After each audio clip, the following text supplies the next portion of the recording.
had trouble before I met him. I used to complain about the problems I had to deal with every day, but they're nothing compared to what has happened to me since. It's like he's turned my whole life inside out. It's like he's taken my heart, my mind, and my will, taken it all from me, turned it inside out, and put it back in me. And I don't seem to recognize myself anymore. I know that sounds crazy. How could all that happen just by talking to someone, meeting someone? How could it happen? And to tell you the truth, I don't even know the answer. I've talked to plenty of men in my day, certainly more than those proper ladies who live up on the hill thought I should have. The men I knew were all such nice talkers. They told me what I wanted to hear. They gave me words they thought would reach me. But they were takers too. They were out to use me, to take advantage, to get what they could. I've been around. I know how all of that works. And yet he was different. He didn't want anything from me. He didn't look at me. He looked through me. He didn't just see me with his eyes. He saw me with his heart. He didn't just talk to me. He talked into me, into my spirit, into my soul, and I have not been the same since. Maybe I should have gone with him. At least that would have been easier. Easier than staying and living with the hurt. Oh, it seemed all right at first. It all seemed so easy when he first talked to me. It's like he knew me better than I knew myself, and suddenly there was, I don't know, a kind of peace I've never known before. You see, life's been hard for me. I've been down a lot. I don't even remember my parents. And the man who first sold me when I was 15 had already raped me. And there were other men, like that big, brave soldier who was going to be my husband and buy me all the things I wanted. Oh, he could promise all the things he'd bring back from this place and that, and all the gifts he was going to buy me. And that last time, he just never came back. I don't even know what happened to him. Maybe he died. I don't know. I guess I got used to the life I had. It wasn't much, but it was mine. At least I could make it day by day, through the men who thought they had claim on me, through the asking and the taking and the scorn of the people of the town.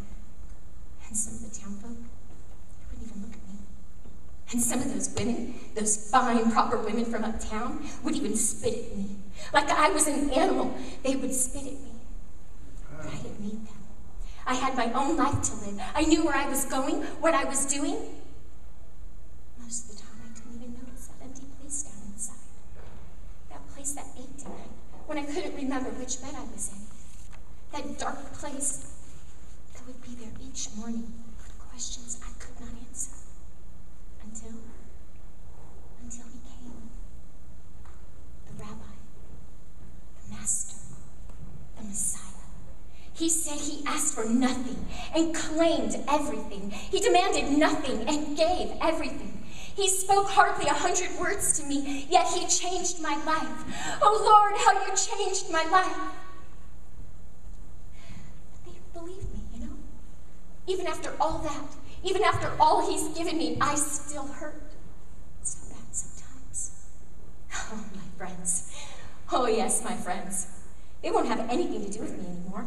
I might as well have gotten leprosy. They think I'm crazy. Really. They think I'm right out of my mind to believe, to trust that Jew, that man, that wonderful, mysterious man. Maybe I should have gone with him. At least he would have had time for me. He would have listened, understood. There's no one now, no one. And not even this water quenches my thirst. I thought about going back to the way I was before. I know that life so well. I know how to survive among the robbers and the takers and the users. I know how to be mean enough, strong enough, tough enough to get by. It would be so easy and so secure and so... But I can't do it. The pain of this thirst is nothing like the great gaping hole of nothingness that used to be inside me. That great circle of darkness that would make even my laughter sound as hollow as a tune.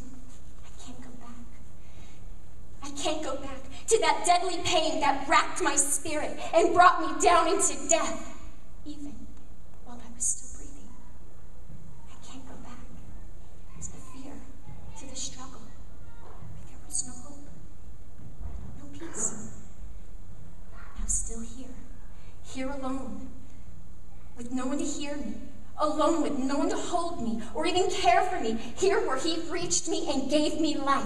I know that the life that he gave me is a gift from God to be cherished. And I know that because of him, I am held by God. And God will not let me go. Will never let me go.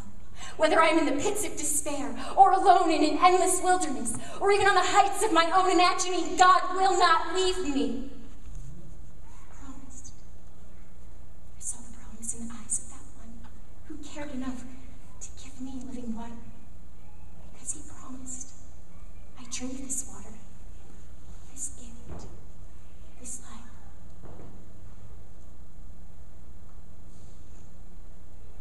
And I offer it to you. Come, take this water from me. It was a gift to me. Come, take it. It will change your life.